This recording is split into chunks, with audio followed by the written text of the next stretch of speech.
Welcome to another Chatting with the Chief. I'm Jim May, the Northglenn Police Chief. I have a special guest today. Sitting with me is Chief Dave Ramos with the North Metro Fire. So we're just going to talk about this. We're coming up on our busy season. Summer's always real busy for both the police department and fire department. So we'll talk about some safety tips. So Dave, welcome.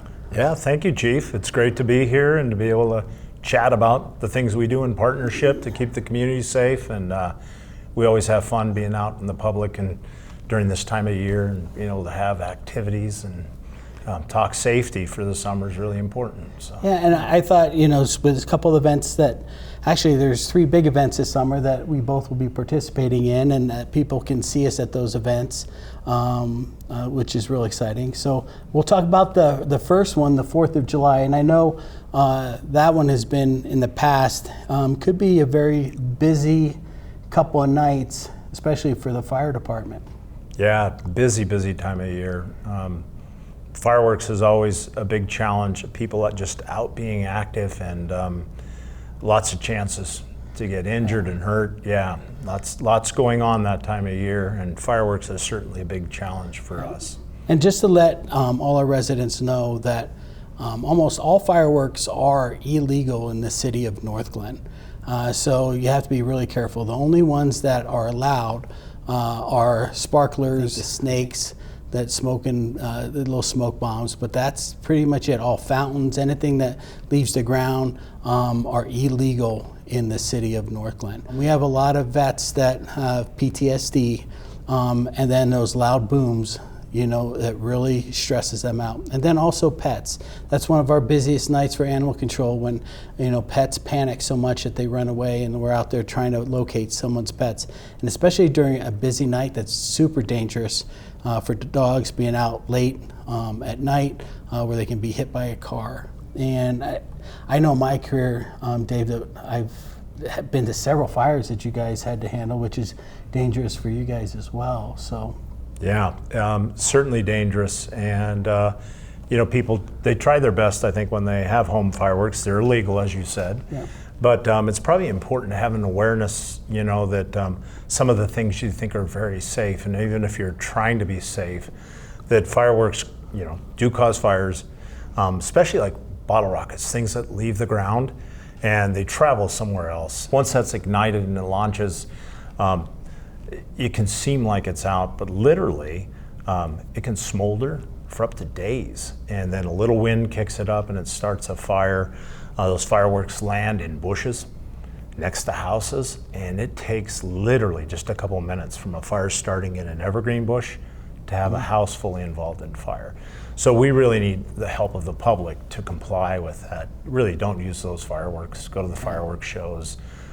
You mentioned that sparklers are one of those items that people can use in the city. But it's important for everybody to know you really got to be careful with fireworks, particularly with children. They burn at 2,000 degrees. That's the temperature of a torch. Yeah. And so injuries from a sparkler, you can really get severe, life-changing injuries from a sparkler. So really got to be supervised, and you got to be careful putting them out. You're always dumping them in a big bucket of water, making sure they're fully extinguished, because they too can start a fire quite a while after you think they're out, burning at that temperature. So. Yeah, never ever throw sparklers either in the air. That's also very dangerous, and especially kids running around in bare feet. I know I've been on calls before where kids would step on, just a burned out sparkler and cause some great burning to their feet. So just be really careful in using those legal fireworks in the city of Northglenn. What we'd like to guide you to is our fireworks show that we have at E.B. Raines Park, which is going to be a great show this year. So that's where we'd like to see you. Please take incredible care over that 4th of July weekend. Be responsible. Don't drink and drive.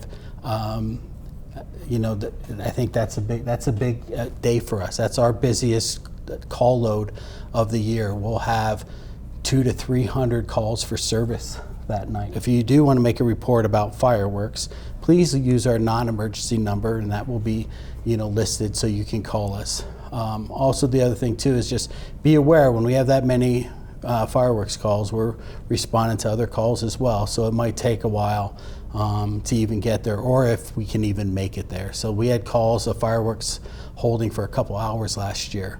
So all I can, plead with the community and say, please don't, shoot off those fireworks.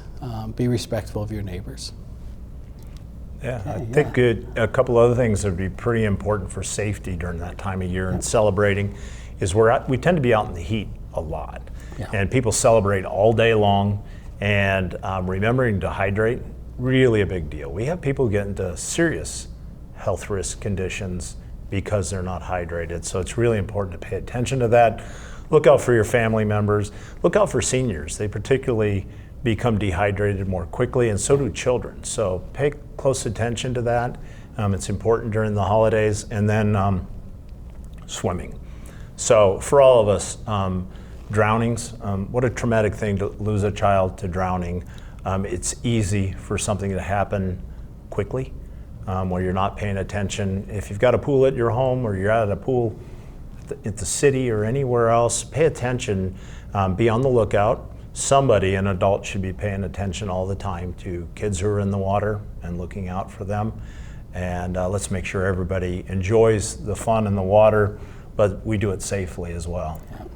No, summer's a fun time. I'm glad it's here instead of we had a cold winter, so yes. It's good to transition into the heat.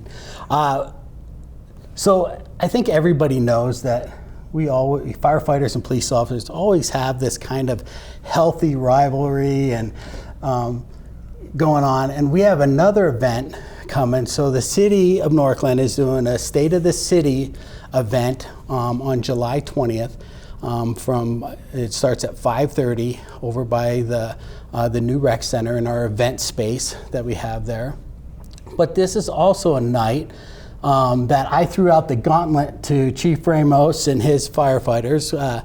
We are going to do a barbecue competition, and which is always fun. We've done this in the past, but it hasn't happened since before COVID. So we're kind of just trying to start that up again. One thing I know for sure, it's a lot of great food. The last several competitions that we had, firefighters, North Metro beat me on, so, I'm trying to get revenge here. But, I do pretty good for an amateur barbecue compared to the professional cooks that the fire department has and the part-time firefighters, I should say. But we do have that kind of rivalry. But one thing I can promise everybody, it's incredible barbecue. So the proceeds from the barbecue, you buy your barbecue, and the proceeds go to the Fallen Firefighter Fund and the Fallen Police Officer Fund, and which is very important benefits that some of the families will receive if they lose their loved one in a fire or in the line of service. So please come out and enjoy that day. Also, during that State of the City, they have an 80s band that will be there. We'll also link the flyer so you can plan ahead and be there that night. But with that, I think it's going to be a lot of fun. But with that spirit, I thought we'd can talk about maybe some of the jokes in the past that we have between police officers and firefighters, and kind of messing with our different professions. So some cards were made up for us, and we're going to just read some of the police and fire jokes. And so did you want to go first? Well, sure. I'll start with a tip for barbecuing. So you said that we're professional cooks. We've got time to cook at the station, right.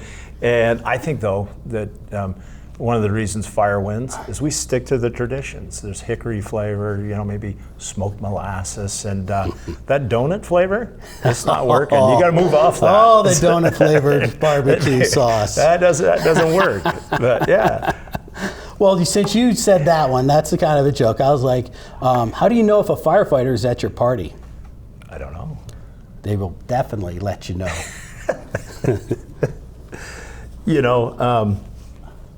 You know why police officers aren't firefighters? Why is that? They couldn't score 20 points higher on civil service. Well, you know what? Firefighting is the only job where you wake up and drive home. So true. So true. You know, you do hear about a lot of cops quitting to become firefighters, but I really don't know any firefighters quitting to be cops. So I don't know if that's just... I think they're just trying to go from a full-time job to a part-time job. You know, firefighters sleep until they are hungry and eat until they are tired, I hear. Do you know why God created firefighters? Why? So cops could have heroes too. Oh, I heard that, but I heard another way where firefighters, God created firefighters because they needed a way to get kittens out of trees. Yeah. You know what the most common thing a firefighter says to a police officer when they roll up on a fire? What's that? Could you move your car so we can get to the fire? Oh, you know what? Firefighters, their motto is go where others fear to go, but only after staging when the police tell them it's safe to go in. So wouldn't that make you guys second responders instead of first responders? I think so. Well, all joking aside, I think, you know, the camaraderie and the relationships between the Northglenn Police Department and North Metro Fire has been gone. I mean, you and I pretty much been friends for over 30 years, yeah. And saw each other come up through the ranks, so it's pretty special. And I just wanted to, you know, again express my thanks to you and your department. I mean, there was years ago where I was in an incident where I would have bled out if it wasn't, you know, for your team of you know, firefighters. And they jumped in the ambulance with me. They kept pressure on my wound. All that transport all the way down to Denver General where they were able to patch me up. But if it wasn't for you and your team, I have a huge heart for the firefighters in our community, and I appreciate it. And I appreciate you being here today. And yeah, hopefully we can do this more. Yeah, this is fun. Yeah. And I got to say the same. We enjoy the partnership. We've had an amazing partnership I've been here nearly 4 decades, and it's been incredible that entire time. Yeah. Fire and police, we really enjoy working together. We enjoy having that shared mission out protecting the community, but we've always had each other's backs, and that always feels incredible. So it's an honor to be here with you today, my friend. Yeah. So we'll be out National Night Out, which is the first Tuesday in August as well. So the fire trucks will go out and hit a lot of those block parties. And so if you haven't signed up for a block party yet, please give us a call. We'll provide a number if you want to do a block party where you can have officers and firefighters stop by your party that night. So another fun night, but really looking forward. Come and talk to us on July 20th. Really enjoy some good barbecue, good friendships there, and get to talk to both firefighters and police officers. And I can tell you, we're not going to let, firefighters are always trying to take their shirts off. We'll make sure that they keep their shirts on. With that, I promise to keep mine on. At our age, we better. Yeah. So that's it. That's all I have. Again, I hope you guys have a wonderful summer, a wonderful, safe 4th of July. Until next month. Bye. Bye.